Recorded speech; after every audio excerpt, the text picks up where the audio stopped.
Ulusal meňeje kariýeyi meňejige Allah berenden. Hazır Türkiýe Gaziantep'de ýaşaýan dostumuz Nejibullah Wapanyň şiiri, elbetde Abdurrahim Hazdadanyň hemkarlygy bilen ýazylan. Şahsan Nejibullah Wapanyň öz fermaýşyny okuyýas. Eştiň şair ýoldaşyň awazynda sag bolan, salykda ýaşaň.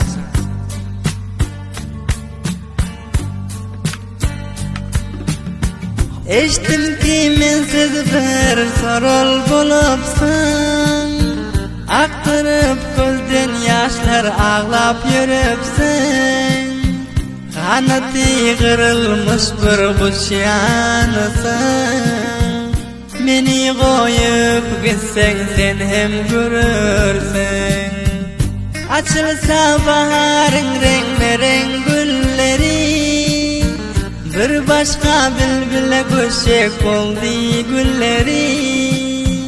Bir kararın bolmaz ol gün geceleri, şol zaman edersin köp hıyallary.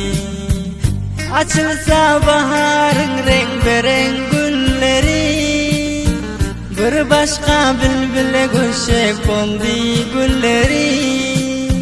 Bir kararın bolmaz ol gün geceleri, şol zaman edersin köp hıyallary.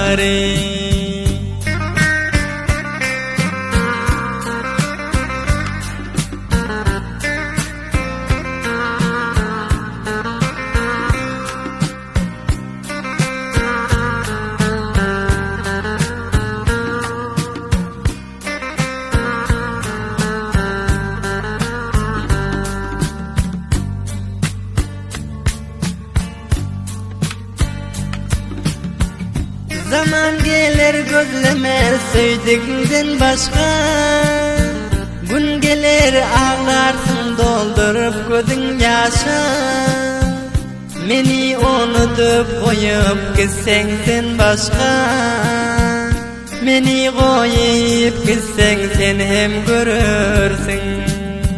Eştim ki mensiz bir sorol bolupsın, aktırıp gözden yaşlar ağlap yürüpsün. Nejibullah Wapany söýýän diýipdiň, mudam meni ýatlap sorap gezerdiň. Eştim ki mensiz bir sorol bolupsyn, aktırıp gözden yaşlar ağlap yürüpsün. Abdurrahim Hazdadany söýýän diýipdiň, mudam meni ýatlap sorap gezerdiň.